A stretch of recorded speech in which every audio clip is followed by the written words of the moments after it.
ओम मुनित्रयं नमस्कृत्य सूक्तिः परिभाव्य च वैयाकरणसिद्धान्तकौमुदीयं विरच्यते। सर्वेभ्यः श्रोतृभ्यः नमः। अस्माभिः गतपाठे यद्यत् पठितं तद् एकवारं स्मरामः। वयं वैयाकरणसिद्धान्तकौमुदी इत्याख्यस्य ग्रन्थस्य तत्र अच्सन्धिप्रकरणे भवामः। अस्य प्रकरणस्य 54 पाठः गतपाठः सम्पन्नः। प्रकृतिभावः इत्याख्यम् इदम् अवान्तरप्रकरणं भवति अचसन्धेः एव कश्चन भागः इत्यपि वयं जानीमः। तत्र आदौ अस्माभिः वाक्यस्य टेः प्लुत उदात्तः इति प्लुतविधानात् पूर्वं कश्चन अधिकारः पठितः, नाम अधिकारसूत्रं पठितं। नाम प्लुतः तत्र यदा कर्तव्यः अस्माभिः अग्रे पठिष्यमाणसूत्रैः प्लुतः कर्तव्यः अस्ति यदि, तर्हि तत्र किञ्चन वाक्यमपेक्षितं, तस्मिन् वाक्ये च किञ्चन पदम् अपेक्षितं, तस्य पदस्य च अन्त्यं तत् वर्णः, अन्त्यः वर्णः टी-वर्णः अपेक्षितः, अथवा अन्त्यात् व्यञ्जनात् प्राक्तनः वर्णः टी-वर्णः अपेक्षितः। तस्य प्लुतविधानं भवति, स च उदात्तः भवति इत्यत्र प्रतिपदम् अस्य सूत्रस्य चारितार्थ्यविवेचनपूर्वकं, सङ्गतिविवेचनपूर्वकम् अस्माभिः व्याख्यां पुरस्कृत्य तत्र विचाराः कृताः। तदनन्तरं सूत्रं पठितं प्रत्यभिवादे शूद्रे इति। तत्र अशूद्रविषये प्रत्यभिवादे यद्वाक्यं तस्य टेः प्लुतः स्यात् इति तस्य सूत्रस्य अस्माभिः उदाहरणं दृष्टं। नैव, तस्य सूत्रस्य अर्थः एव सद्यः अस्माभिः क्रियमाणः वर्तते। अर्थे अपि तत्र अभिवादनं नाम किं, प्रत्यभिवादनं नाम किम्, अभिवादनस्य शास्त्रीयः प्रकारः कः, तद्वत् प्रत्यभिवादनस्य अर्थात् आशीर्वादप्रदानस्य च शास्त्रीयः प्रकारः कः इति एते विषयाः अस्माभिः गतपाठे पठिताः सन्ति। सूत्रार्थः अपि विचारितः। उदाहरणयोः काचित् तत्र चर्चा अपि कृता। तत्र आपस्तम्भसूत्रम् आदाय, मनुस्मृतेः च प्रामाण्यम् आदाय तत्र कथं सम्बोधनं कर्तव्यं, सम्बोधनस्य कः प्रकारः इति अयमपि कश्चन विषयः तत्र अस्माभिः विचारितः। किञ्च तत्र ग्रन्थस्य मूले यत् उदाहरणं प्रदत्तं वर्तते, तस्मिन् उदाहरणे स्मृतिनिर्दिष्टे च उदाहरणे अस्ति कश्चन सूक्ष्मः भेदः। तं भेदं पुरस्कृत्य अपि अस्माभिः किञ्चन चिन्तनम् अथवा विचाराणां तत्र दर्शनं कृतम्। अस्मिन्नेव सूत्रे इतोपि कश्चन व्याख्यागतः विचारः अवशिष्टः वर्तते। यानि उदाहरणानि च अत्र प्रदत्तानि वर्तन्ते, तेषाम् उदाहरणानाम् इतोपि चिन्तनम् अपेक्षितं वर्तते। तद्वयं व्याख्याम् अनुसृत्य अग्रे गच्छामः इति एतावान् विशेषः गतपाठे 54 पाठे अस्माभिः तत्र पठितः। अधुना तावत् अच्सन्धिप्रकरणस्यास्य तत्र 55 पाठः आरब्धः भवति। तत्र गतपाठस्य अन्ते व्याख्यायाः पङ्क्तिः एवमासीत्: भोः इत्यस्याप्युपलक्षणं, ततः अग्रे किमुक्तवान्, आयुष्मान् भवदेवदत्ता इति प्रत्यभिवादवाक्यप्रदर्शनम् इति। नाम तत्र मूले उदाहरणं दत्तं खलु, मूले अभिवादनस्य एकं वाक्यम् अस्ति, अभिवादये देवदत्तोऽहम् इति प्रत्यभिवादनस्य उदाहरणान्तरं वर्तते वाक्यान्तरं वर्तते किम् आयुष्मान् भव देवदत्ता इति समीचीनम्। अग्रे कथयति व्याख्याता किं कथयति पश्यन्तु व्याख्याम् अनुसरन्तु। अभिवादये इत्यस्य अभिवादम् आशीर्वचनं वक्तव्यत्वेन विज्ञापयामि इत्यर्थः। एवं खलु? नाम उपरि वाक्यं वयं पश्यन्तः स्मः। अभिवादये देवदत्तोऽहम् इति। अत्रापि पश्यन्तु व्याख्यात्रा अस्ति उच्यमानं तत्र अवधानं कर्तव्यम्। अभिवादये इत्यस्य अर्थं सः कथयन् अस्ति। तर्हि तत्र कथयति अभिवादम् अर्थात् आशीर्वचनं वक्तव्यत्वेन, तत्र पाठभेदः अपि अस्ति वक्तव्यत्वेन इत्यत्र। अभिवादम् आशीर्वचनम् इति विज्ञापयामि इत्यर्थः।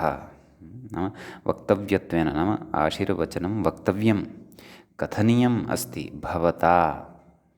मम कृते आशीर्वादः दातव्यः वर्तते, अतः मया अभिवादः अत्र क्रियते अथवा अभिवादनं क्रियते इति अहं मदीयम् अभिवादनम् आशीर्वचनस्य ग्रहणाय भवतः सकाशात् आशीर्वचनस्य ग्रहणाय विज्ञापयन्नस्मि इति अस्य अर्थः। विज्ञापयन्नस्मि नाम प्रकटयन्नस्मि इति अभिवादये इत्यस्य अर्थः।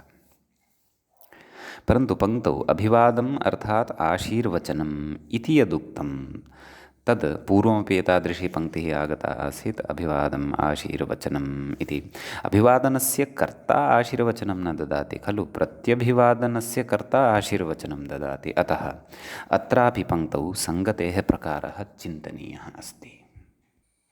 अग्रे कथयति भव इत्यनन्तरम् आयुष्मान् भव सौम्य इति तत्र स्मृतिश्लोके उक्तं खलु।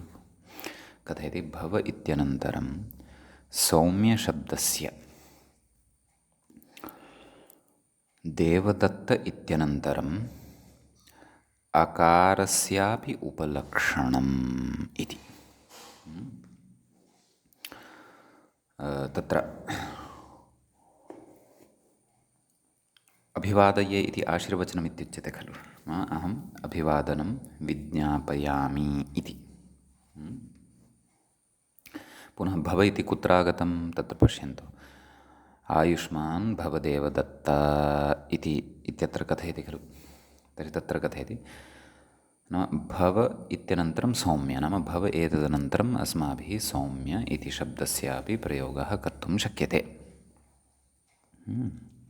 सौम्यशब्दस्य देवदत्तम् इत्यनन्तरं देवदत्त इत्यनन्तरं तत्रैव उपरि मूले देवदत्त इत्यनन्तरम् अकारस्यापि उपलक्षणम् अर्थात् अकारः अपि तत्र उपलक्षणीभूतः नाम प्रयुज्यते इति सम्बोधनप्रकारेण ज्ञायते। सम्बोधनविधिना इदं ज्ञाप्यते इत्यर्थः। यतः भवन्तः पश्यन्तः एव सन्ति यत् स्मृतौ विधानं किञ्चित् भिन्नं लक्ष्यते मूले प्रदत्तात् उदाहरणात्। मूले तु आयुष्मान् भव देवदत्ता इत्येव उक्तं, परन्तु स्मृत्यनुसारं तु तत्र भव एतदनन्तरं सौम्य इति शब्दः अपि प्रयुज्यते। तदनन्तरं देवदत्ता इत्यपि शब्दः नाम तस्य नाम इति प्रयुज्यते। पुनः नाम्नः अन्त्यस्य अक्षरस्य प्लुतविधानं दृश्यते। तदनन्तरं पुनः एकः अतिरिक्तः अवर्णः अपि श्रूयते। अतः स्मृत्यनुसारं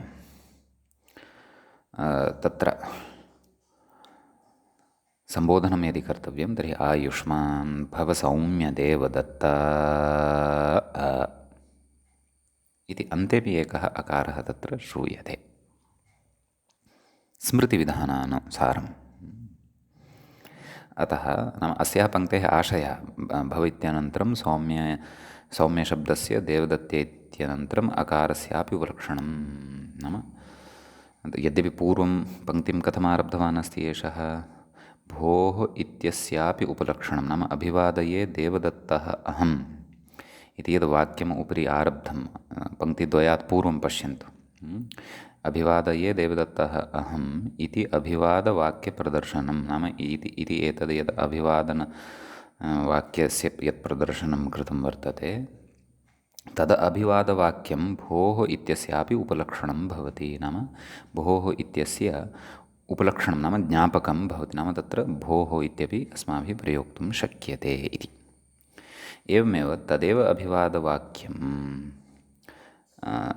भव एतदनन्तरं सौम्य इत्यस्य अपि प्रयोगः कर्तव्यः प्रत्यभिवादवाक्ये इत्यस्य उपलक्षणं भवति।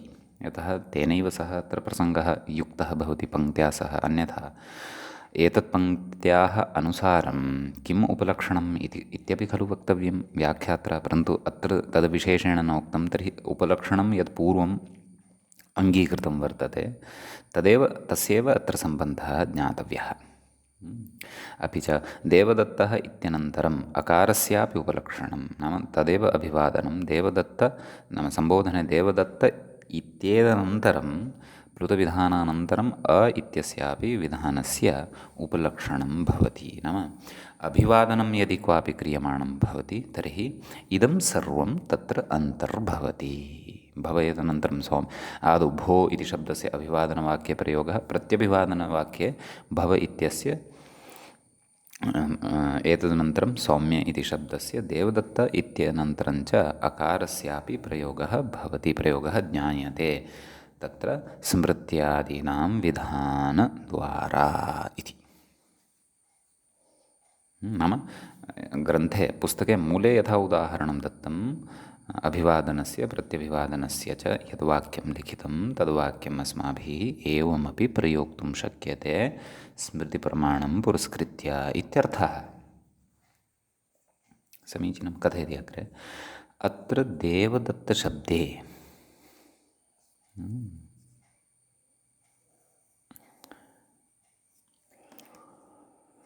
किं कथयति, पुनः पठामि। अत्र देवदत्तशब्दे नाम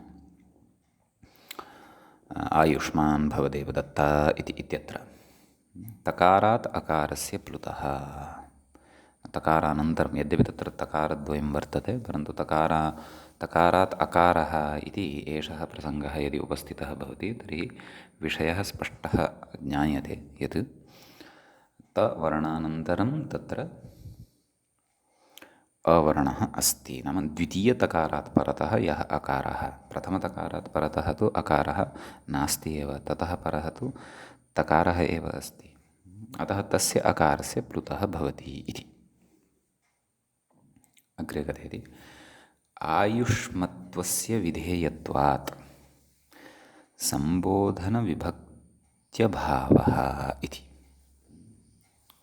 उपरि उक्तं खलु आयुष्मान् इति। आयुष्मान् कः भवतु इति चेत् देवदत्तः खलु भवतु। तर्हि आयुष्मान् इति वस्तुतः कस्य विशेषणं सम्पद्यते? देवदत्तस्य एव खलु विशेषणं सम्पद्यते। तर्हि यथा देवदत्त इति वाक्ये सम्बोधनं वर्तते तद्वत् क्षन्तव्यः देवदत्त इति शब्दे सम्बोधनं वर्तते, तस्य च प्लुतविधानं कृतं वर्तते। तद्वद् एव आयुष्मान् इत्यत्रापि असम्बोधनं कथं श्रूयते? नाम सम्बोधनस्य अभावः।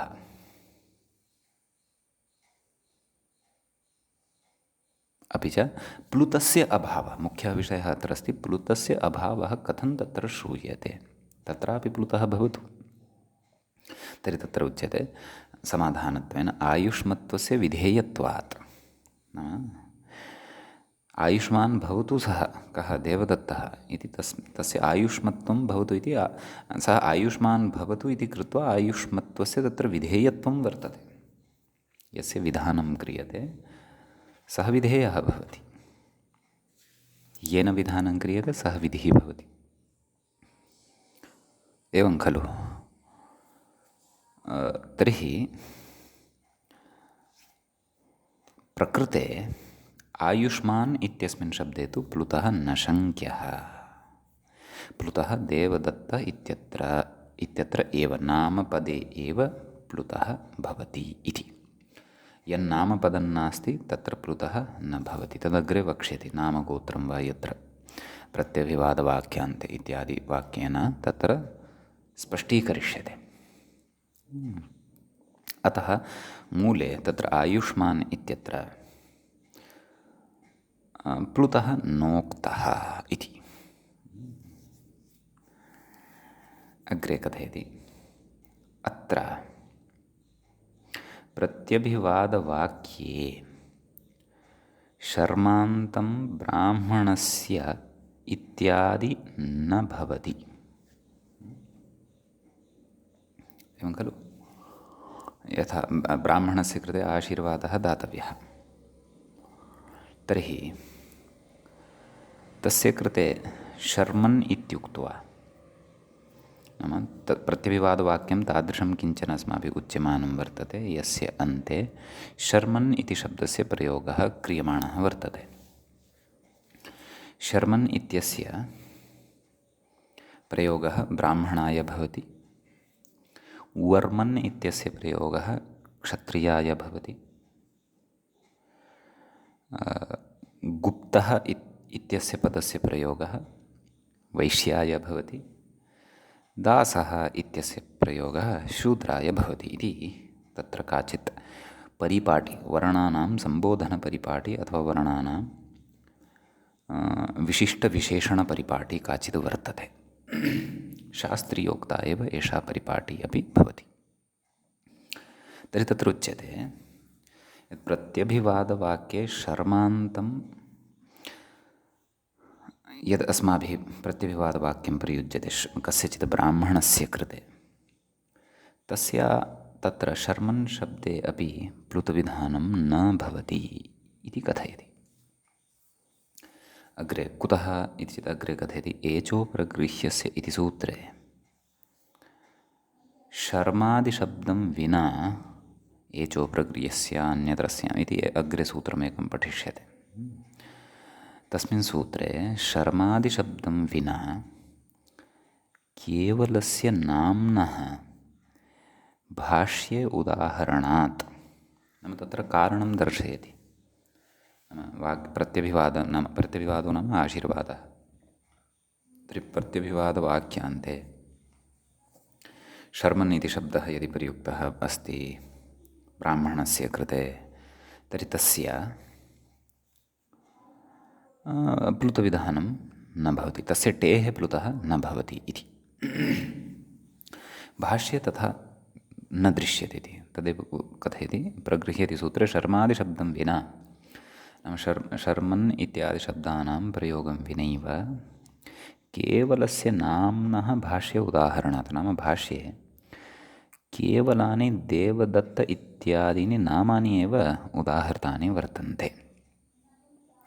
नाम्नां विशेषणम् अथवा गोत्रप्रवरादिपरम्परालब्धाः शर्मन् इत्यादि विशेषणशब्दाः ते तत्र प्लुतार्थं न प्रयुक्ताः वर्तन्ते भाष्ये इति अभिप्रायः। अपि च किं कथयति, द्वितीयं कारणं कथयति उक्तमन्वादिस्मृतिविरोधाच्च इति। नाम शर्मन् वर्मन् इत्यादि विशेषणानि यानि तेषां प्लुतविधानं स्मृत्यादिष्वपि नोक्तं वर्तते। उपरि श्लोकं पश्यन्तु, मनोः श्लोकं पश्यन्तु, तस्य श्लोकस्य द्वितीयां पङ्क्तिं पश्यन्तु।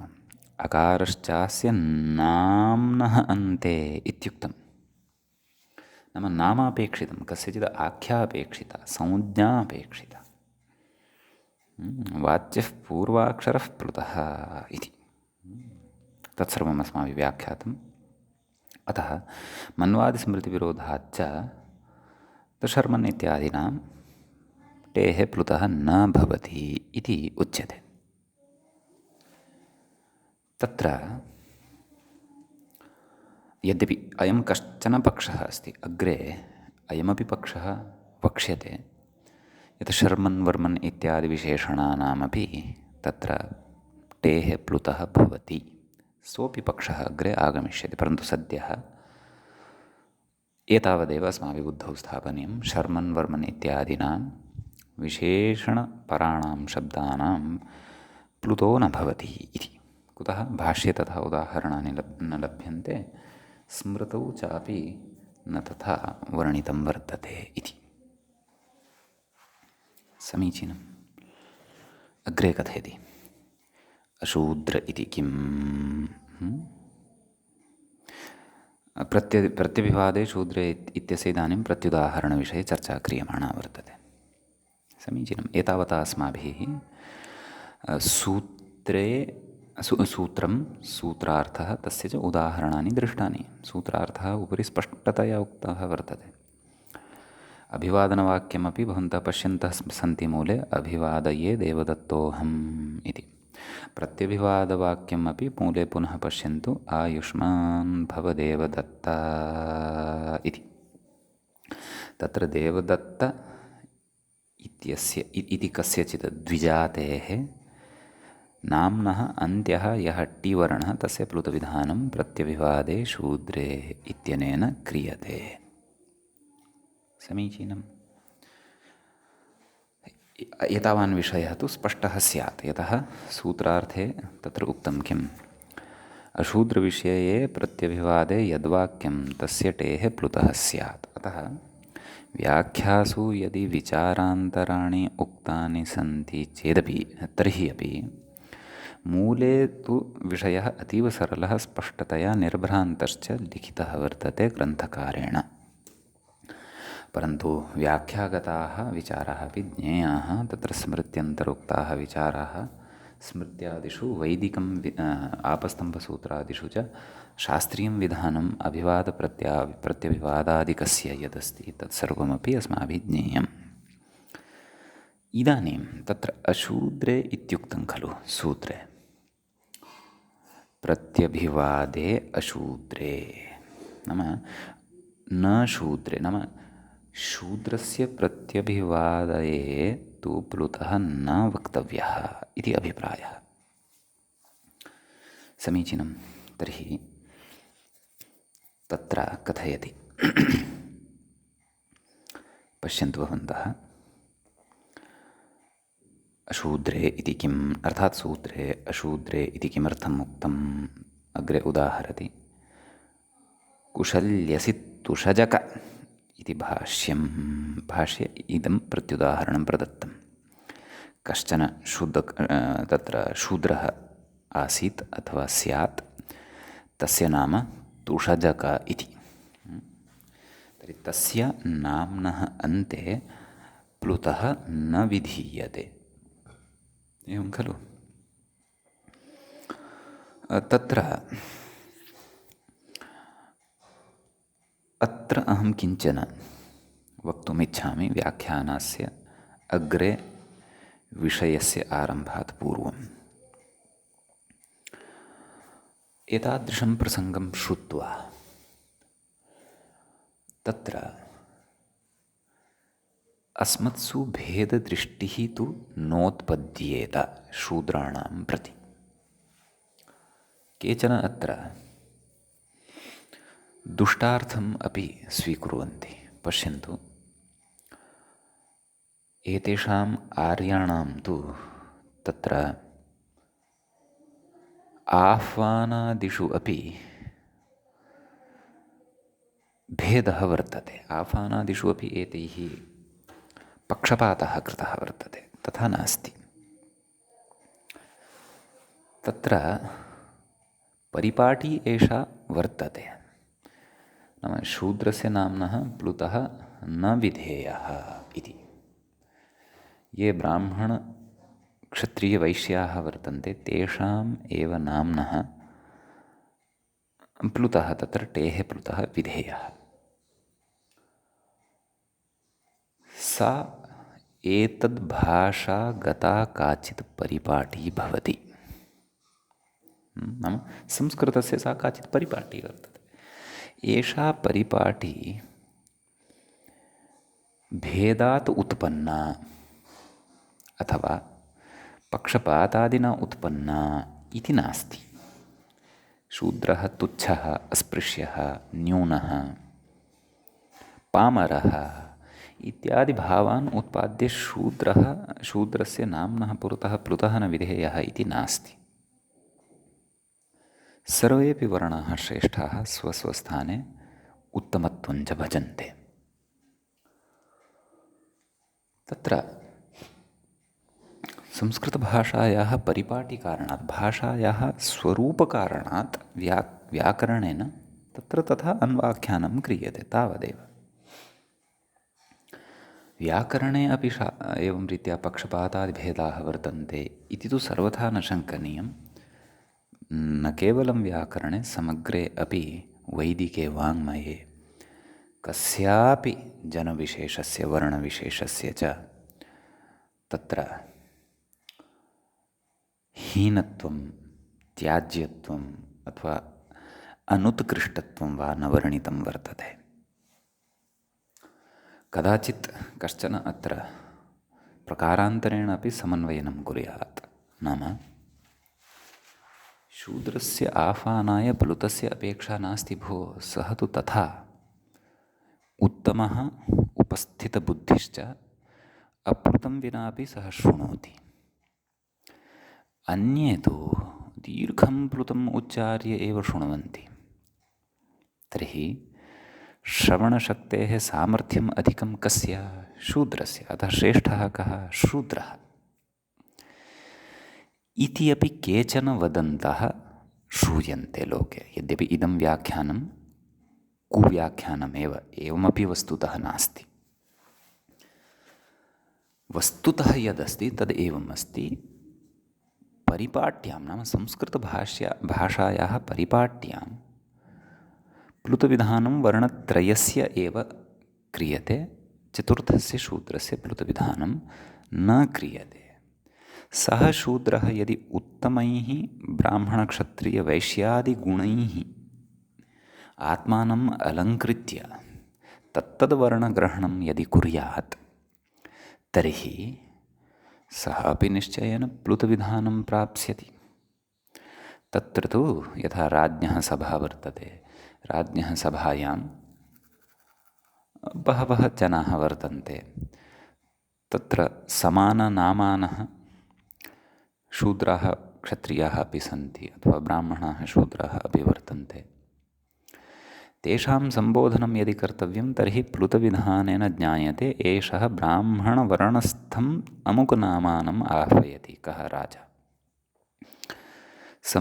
प्लुतविधानं यदि न क्रियते तर्हि एषः राजा शूद्रनामानं कञ्चन जनम् आह्वयति इति एतादृशलौकिकव्यवहारस्य निर्वाहाय संस्कृतभाषायां पूर्वाद् एव तत्र विशिष्टानि विधानानि, प्लुतविधानानि, अप्लुतविधानानि च कृतानि वर्तन्ते। अतः लोकेऽपि अस्माभिः अध्येतृभिः एतादृशव्याकरणस्य विषयस्य पाठनवेलायाम् अतीव जागरूकतया, समन्वयेन दृष्टिपूर्वकं लोकस्य शास्त्रं प्रति यथा घृणादृष्टिः न स्यात्, तथा एतादृशानां विषयाणाम् अतीव सौम्यत्वेन अपि च तथ्यं पुरस्कृत्य तत्र समन्वयनं कर्तव्यं भवति इति महती काचित् अस्य आधुनिकस्य कालस्य अपेक्षा अस्ति,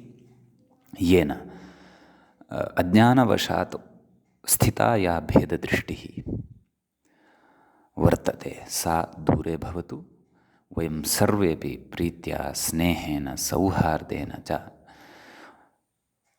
वर्णचतुष्टयस्य पुनः समाजे व्यवस्थितरीत्या, वैज्ञानिकरीत्या आनयनं, निर्वाहं च कुर्याम। तदर्थं शास्त्रेषु नितान्तं तत्र अभिनवस्य चिन्तनस्य, अभिनवस्य नाम ऋषि अभिप्राय अविरुद्धस्य अभिनवस्य चिन्तनस्य। ऋषि अभिप्रायात् वयं विरुद्धाः अपि न गच्छेम। तत्र अभिनवता नाम वयं तस्य विषयस्य तथा प्रासङ्गिकतां, सरलतां, महत्तां च उत्पाद्य लोके स्थापयेम इति कश्चन प्रयासः तत्र अस्माभिः सर्वैः अपि भवति कर्तव्यः। अस्तु, प्रसङ्गवशात् अत्र इदमुक्तं, यद्यपि नायम् अत्रत्यः विषयः, परन्तु तदर्थम् अपि वयं श्रोतारः जागरूकाः स्याम इति कश्चन विषयः तत्र उपस्थापितः।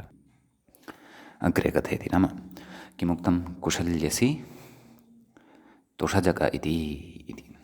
तत्र तुषजक इति तस्य शूद्रस्य कस्यचन तुषजकाख्यस्य अभिवादनम् इत्थं कृतं। तत्र च सम्बोधनं न भवति, नाम प्लुतः न भवति, सम्बोधनं तु भवति, प्लुतो न भवति इति अयं विशेषः। समीचीनम्। अग्रे कथयति,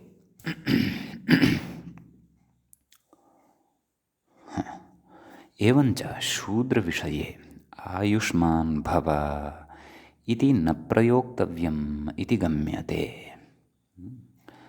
आयुष्मान् सः आयुर्युक्तः स्यात्, आयुः अस्य अस्ति, आयुः अस्मिन् वा अस्ति, भव इति न प्रयोक्तव्यम् इति गम्यते। आयुष्मान् भव इति न प्रयोक्तव्यम् इत्यादिविषयस्तु द्रष्टव्यः। किम्? भाष्ये कुशल्यसि तुषजकः इति उदाहरणं गृहीत्वा एव वयं शूद्राय सः आयुषा युक्तः भवतु इति उदाहरणम् इति आशीर्वादं न दद्याम इति किं युज्यते वा न वा इत्यपि चिन्तनीयम्। आम्, यदि भाष्यकारेण तत्र स्फुटतया इत्थं लिखितं वर्तते यत् आयुष्मान् भव इत्यपि शूद्रस्य कृते न वक्तव्यम्, तर्हि तु अङ्गीकुर्मः, तर्हि तत्र इतोपि चिन्तनान्तरस्य अपेक्षा स्यात्। परन्तु यथा आयुषः अपेक्षा द्विजातेः कृते वर्तते, तद्वत् शूद्रस्य कृते अपि आयुषः अपेक्षा वर्तते एव। अतः तत्र नास्ति हानिः यदि कस्यचित् शूद्रस्य कृते आयुषः आशिषः अपि प्रदीयेरन् इति। अतः एषा पङ्क्तिः या व्याख्यात्रा उक्ता, शूद्रविषये आयुष्मान् भवेति न प्रयोक्तव्यम् इत्यादि विषयः अपि कदाचित्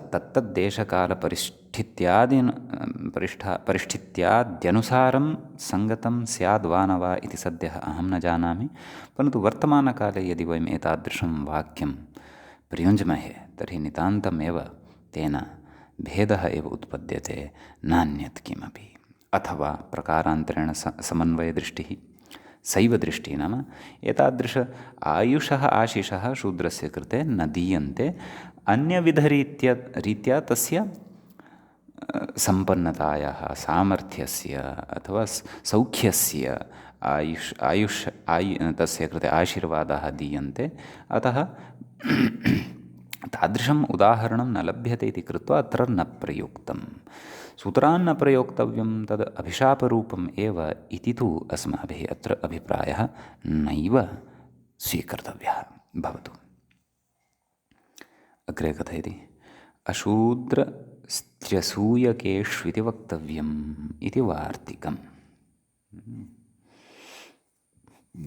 तत्र भाष्ये वार्तिकान्तरं किञ्चन पठ्यते।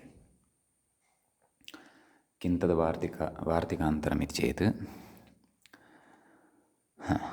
अशूद्रस्त्र्यसूयकेष्विति वाच्यं, तस्य पदच्छेदं पश्यन्तु। शूद्रश्च स्त्री च असूयकश्च शूद्रस्त्र्यसूयकाः, न शूद्रस्त्र्यसूयकाः अशूद्रस्त्र्यसूयकाः, तेषु अशूद्रस्त्र्यसूयकेषु इति। प्रत्यभिवादवाक्यान्ते प्लुतविधानं शूद्रनाम्नः पुरतः न वक्तव्यं, नाम्नि न प्रयोक्तव्यं, स्त्रीनाम्नि अपि न प्रयोक्तव्यं, न च कश्चन असूयकः यः असूयां करोति तस्य नाम्नि अपि न प्रयोक्तव्यम् इति किञ्चन वार्तिकं कथयति अग्रे। शूद्रविषये एव प्लुतनिषेधो न भवति, किन्तु नाम केवलशूद्रविषये एव निषेधः नास्ति, क्व प्रत्यभिवादे शूद्रे इत्यत्र, किन्तु कथयति अग्रे शूद्रवत् स्त्रीविषये, नाम या काचित् स्त्री शूद्रवत् अस्ति। शूद्रश्च कः इति पूर्वमपि मया उक्तम्, अत्रापि उच्यते। नाम वर्णत्रयस्य यत् सामर्थ्यं तत्सामर्थ्यं यस्य सविधे नास्ति तस्य कृते एका काचित् अवस्था प्रदत्ता अथवा एकं स्थानविशेषं दत्तवन्तः समाजे। भवान् शूद्रः भवतु, यथा कस्मिंश्चित् एकस्मिन् विद्यालये अथवा एकस्यां शालायाम् एकः प्रधानाचार्यः भवति, एकः प्राध्यापकः भवति, ततः अपरः छात्रः भवति, ततः एकः कर्मचारी भवति, यः तत्र एकः कर्मकरः भवति, यः तत्र विद्यालये अथवा शालायां स्वच्छतादिकं करोति। समीचीनं। तर्हि तादृशः समाजे जनः, यस्य योग्यता न तु प्रधानाचार्यपदे उपवेष्टुम् अस्ति, कुतः नास्ति? यतः सः न पठितवान्, उपाधिं न अर्जितवान्, अतः। न च सः अध्यापनमेव तत्र कर्तुं शक्नोति, न च सः पठितुमेव शक्नोति, तावदपि तस्य बुद्धेः सामर्थ्यं नास्ति। तर्हि तस्य कृते एकं कार्यं दत्तं, भोः भवान् अस्य विद्यालयस्य कर्मचारी भवतु, भवतः पोषणं करिष्यते, भवतः अपि जीवनं चलिष्यति, अस्माकमपि कार्यं भविष्यति। एवमेव समाजे अपि यः न तु अध्ययनाध्यापनं कर्तुं शक्नोति ब्राह्मणवत्, यः न च सीमाक्षेत्रे शत्रुभिः देशस्य रक्षणार्थं युद्धं कर्तुं शक्नोति क्षत्रियवत्, यः न च वैश्यवत् व्यापारं कृत्वा राष्ट्रस्य समृद्धीकरणं कर्तुं शक्नोति, तर्हि तस्य कृते उक्तम्, अस्तु भोः, भवतः अपि समाजे आदरः अस्ति, भवतः अपि जीवनं चलतु, भवतः अपि समग्ररीत्या सर्वाङ्गीणः विकासः पोषणं च भवतु, एतदर्थं भवान् एतेषां त्रयाणामपि सविधे गत्वा किमपि कार्यं पश्यतु, कार्यं करोतु। चर्मणः कार्यं करोतु, पशवः यदा म्रियन्ते तेषां चर्म निष्कास्य उत्तमानि वस्तूनि निर्माय यच्छतु। क्षत्रियाणां शूद्राणाम् अथवा ब्राह्मणादीनां क्षेत्रेषु कार्यं करोतु, पाकादिकं करोतु, एतेषां वस्त्राणि प्रक्षालयतु, एते भवतः कृते यथेष्टं धनं यच्छन्ति। आम्, यदि भवतः सामर्थ्यम् अस्ति तर्हि स्वागतं, भवान् ब्राह्मणवर्णं गृह्णातु, भवान् क्षत्रियो भवतु, भवान् व्यापारं करोतु, समीचीनं। यतः चातुर्वर्ण्यं मया सृष्टं गुणकर्मविभागशः, यस्य यथा यथा गुणकर्माणि वर्तन्ते तस्य तथा तथा वर्णः भवति इति श्रीकृष्णः अपि गीतायां वदति। समीचीनम्। एषा एव च अवस्था बाल्यात् सर्वेषां भवति। जन्मनः जायते शूद्रः इत्यपि कथ्यते, संस्कारात् द्विज उच्यते। जन्मसमये एतत् सामर्थ्यत्रयं कस्मिन्नपि न भवति, निर्बुद्धित्वं भवति, ब्राह्मणत्वं न भवति, क्षत्रियत्वं न भवति, वैश्यत्वमपि न भवति। अग्रे अग्रे सः यथा यथा स्वकीयानि कर्माणि प्रवर्तयति, स्वकीयान् गुणान् आसादयति, तत् अनुसारेण तस्य वर्णाः भवन्ति इति। तत्र शूद्रः एवं रीत्या समन्वयी कर्तव्यः। तर्हि कथयति, शूद्रविषये एव प्लुतप्रतिषेधः न भवति, किन्तु शूद्रवत् स्त्रीविषये असूयकविषये अपि एवं खलु। नाम शूद्रवत् या स्त्री वर्तते, शूद्रवत् च यः असूयकः आचरति, तत्रापि प्लुतनिषेधः वक्तव्यः। कथयति, प्लुतप्रतिषेधः भवतीति वक्तव्यम् इत्यर्थः। इति अर्थः वर्तते वार्तिकस्य। कथयति, तत्र शूद्रविषये उदाहृतं नाम प्रत्युदाहृतम् इत्यर्थः। किम् उदाहृतमुपरि व्याख्यायां कुशल्यसि तुषजक इति भाष्ये यथा उदाहृतं तथा। अग्रे स्त्रीविषये वार्तिकं विभज्य अर्थतः सङ्गृह्णाति इति। मूले शूद्रविषये उदाहरणं न दत्तवान् अस्ति ग्रन्थकारः। तत्र स्त्रीविषये वार्तिकं विभज्य, किं वार्तिकं, यद्वार्तिकं भाष्ये पठितं। भाष्ये किं वार्तिकं पठितम्? अशूद्रश्च सूयकेष्विति वक्तव्यम् इति। स्त्रीविषये वार्तिकं विभज्य अर्थतः सङ्गृह्णाति। किं? स्त्रियां इति।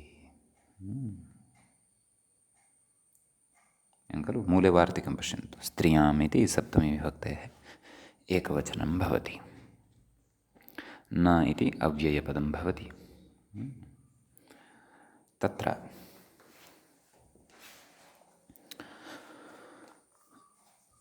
कथयति अग्रे व्याख्याता, स्त्रीविषयकप्रत्यभिवादवाक्ये उक्तः विधिर्न भवति इत्यर्थः।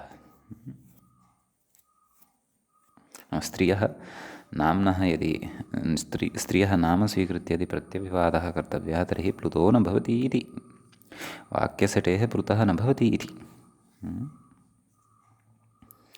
अग्रे कथयति,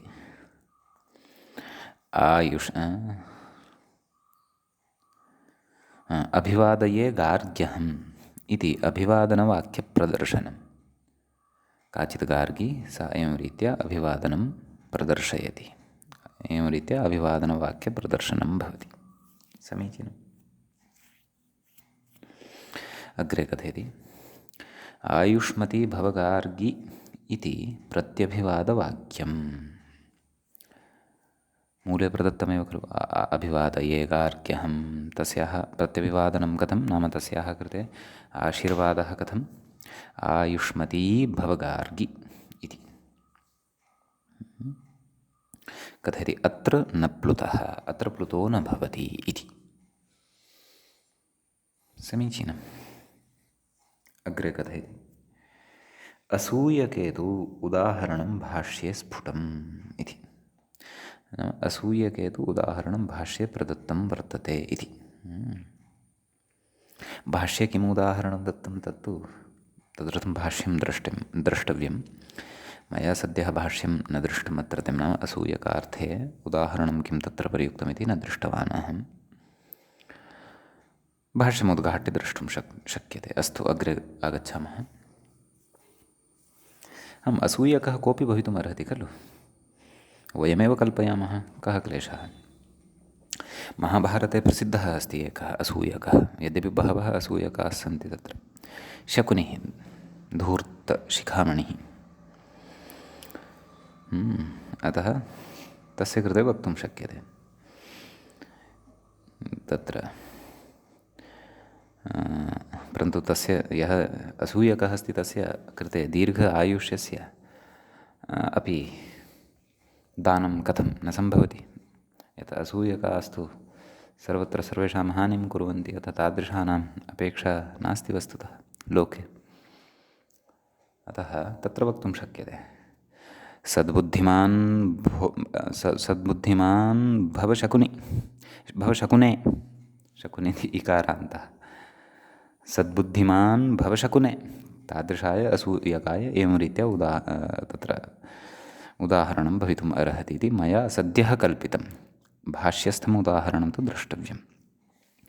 भवतु नाम अग्रे गच्छामः। किं कथयति, यद्यपि गार्गी इति नाम न भवति, गार्गी इति कस्याः अपि नाम नास्ति। गर्गस्य तत्र गोत्रापत्यं स्त्री या भवति, अपत्येषु अन्यतमा या भवति स्त्री, सा गार्गी इत्युच्यते। सा का, सा तु काचित् अन्या, तस्य वास्तविकं नाम तु किमपि अन्यत्। तदेव इत्येव अभिप्रेत्य कथयति।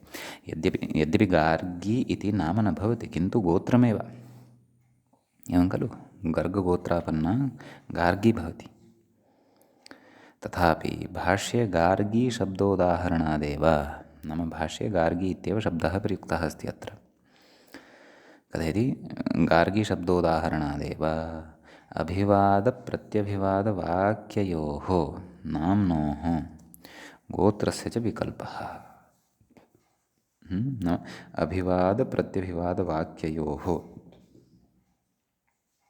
नाम अभिवादवाक्यं यद् वर्तते, प्रत्यभिवादवाक्यञ्च वर्तते, तयोः मध्ये नाम्नः गोत्रस्य च विकल्पः। नाम नाम्नः, नाम प्रत्यभिवादे नाम्नः अपि प्रयोगः भवितुम् अर्हति, अभिवादे अपि, न केवले प्रत्यभिवादे एव, अभिवादे अपि प्रत्यभिवादे अपि नाम्नः अपि प्रयोगः भवितुम् अर्हति, गोत्रस्य चापि विकल्पः भवितुम् अर्हति। नाम नाम्नः अपि प्रयोगः कर्तुं शक्यते, नामस्थाने गोत्रमपि प्रयोक्तुं शक्यते इति आयाति। नाम कस्यचित् कृते यदि अस्माभिः अभिवादनं कर्तव्यं तर्हि वयं स्वकीयं नाम न उक्त्वा स्वस्य गोत्रस्यापि उल्लेखं कर्तुं शक्नुमः। एवमेव तत्र स्वस्य गोत्रस्य उल्लेखं न कृत्वा नाम्नः अपि उल्लेखं कर्तुं शक्नुमः। यथा उदाहरणाय मम नाम अस्ति, मम गोत्रमस्ति कौण्डिन्यः इति। तर्हि अहं वक्तुं शक्नोमि अभिवादये भो कौण्डिन्योऽहम् इति भाष्यस्य व्यवहारेण ज्ञायते इति प्रतिपादयति व्याख्याता। एवमेव प्रत्यभिवादः यदि मया दातव्यः कस्मैचित्, अथवा मम आचार्येण मह्यं प्रत्यभिवादः कर्तव्यः, तर्हि सः आयुष्मान् भव भो कौण्डिन्या इत्यपि वक्तुं शक्यते इत्यर्थः। तदेव तदाह, नाम भाष्यस्थम् एतादृशं व्यवहारम् अथवा एतादृशीं व्यवस्थां पुरस्कृत्य आह कथयति, किं कथयति तत् पश्यन्तु। नामगोत्रं वेति इत्युक्तम् अग्रे पश्यन्तु, मूले पश्यन्तु। नामगोत्रं वा यत्र प्रत्यभिवादवाक्यान्ते प्रयुज्यते तत्रैव प्लुत इष्यते इति। प्रत्यभिवादवाक्यान्ते नाम आशीर्वादस्य यद्वाक्यं, यः च प्रत्यभिवादः अस्माभिः ज्ञातः एव, तादृशस्य प्रत्यभिवादनाख्यस्य वाक्यस्य अन्ते नाम अथवा गोत्रं यदि प्रयुज्यमानं भवति तर्हि तस्य नाम्नः अन्त्यस्य टेः अपि प्लुतः भवितुम् अर्हति, गोत्रवाचकस्य टेः अपि अर्हति तत्र प्लुतः भवितुम् इति। समीचीनम्।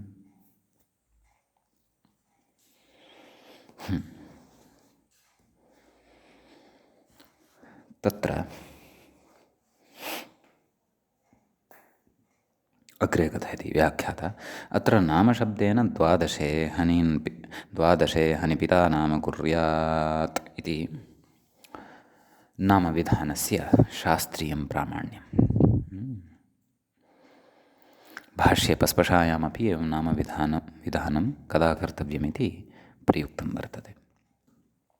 नाम जन्मनः 12 अहः यद्भवति तस्मिन् 12 अहनि नाम दिने, अहः नाम दिनम् इत्यर्थः। एवं किल, तर्हि अहः नाम दिनं, तदेव कथयति। नाम नामशब्देन 12 हनि पिता नाम कुर्यात् इति यथा विधानं कृतं वर्तते तदेव नाम अत्र ग्राह्यम् इत्युच्यते। अग्रे कथयति, अत एव आयुष्मान् भवदण्डिन् इत्यादौ प्लुतः न इति भाष्ये स्पष्टम्। नाम येषु प्रयोगेषु प्लुतविधानं न भवति।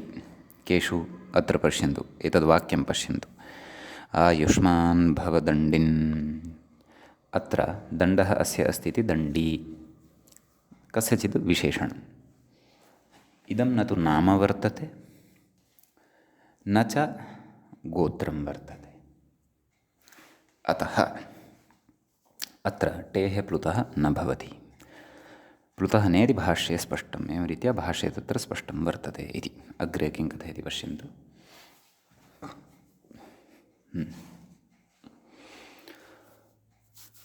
नामगोत्रं वा इति परिगणनस्य प्रयोजनमाह इति। नाम भाष्यादिसिद्धान्तमादाय नाम्नः टेः गोत्रं भवति, टेः प्लुतः भवति, अथवा गोत्रवाचकस्य शब्दस्य टेः प्लुतः भवति इति एवं रीत्या यत् परिगणनं भाष्यवीक्षणेन अर्थात् भाष्यदर्शनेन ज्ञायते, तस्य किं प्रयोजनं तत्र कथयति। नेहेति आयुष्मानेधि। आयुष्मान् एधि एतावदेव प्रयुज्यते। आयुष्मान् एधि अथवा आयुष्मान् भव एधि इति वा प्रयुञ्ज्महे। तत्र प्लुतः न भवति इति कथयति अग्रे। एधि इत्यस्य रूपसिद्धिं कथयति। अत्र धकारात् इकारस्य न प्लुतः। एधि इति क्रियापदे धकारात् परतः यः इकारः वर्तते तस्य न प्लुतः। मया तत्र प्रक्रिया त्यक्ता। प्रक्रियायाः पङ्क्तिमपि पश्यामः किं वदति उपरि, नाम प्राक्तनपङ्क्तिं पश्यन्तु। अस्ते सिपु नाम एधि इति प्रयोगः कथं सिद्ध्यति तत् कथयति। अस् इति धातुः भवति। अस् इति धातोः सिपु इति प्रत्ययः भवति। अस् सि। तत्र सि स्थाने हे हि इति भवति सेर्ह्यपिच्चा इत्यनेन। तदनन्तरं घ्वसोरेद्धावभ्यासलोपश्च इत्यनेन सूत्रेण तत्र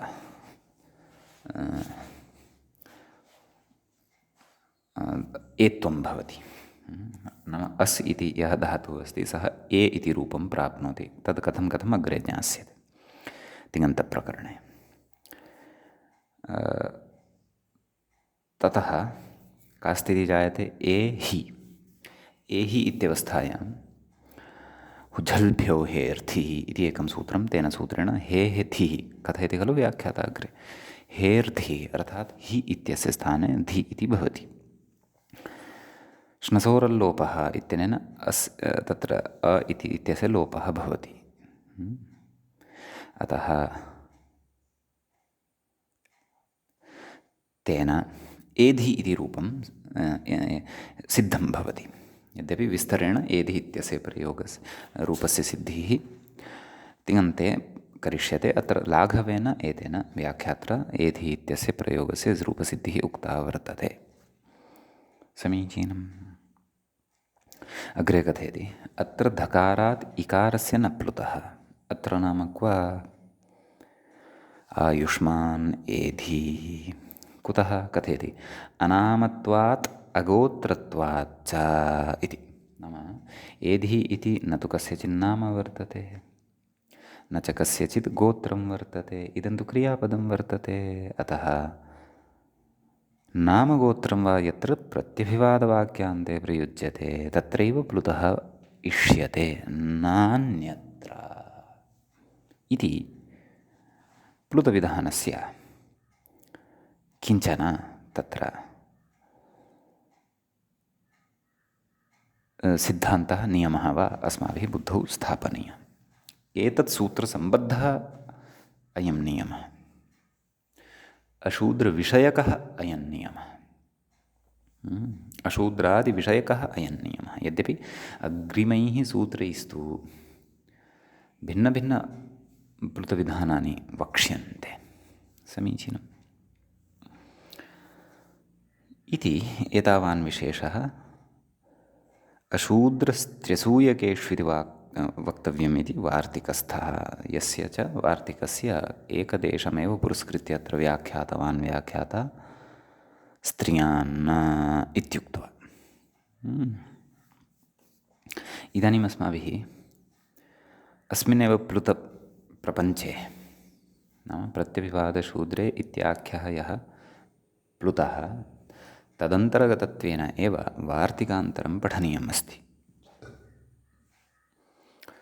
तद् वार्तिकम् इत्थं भवति।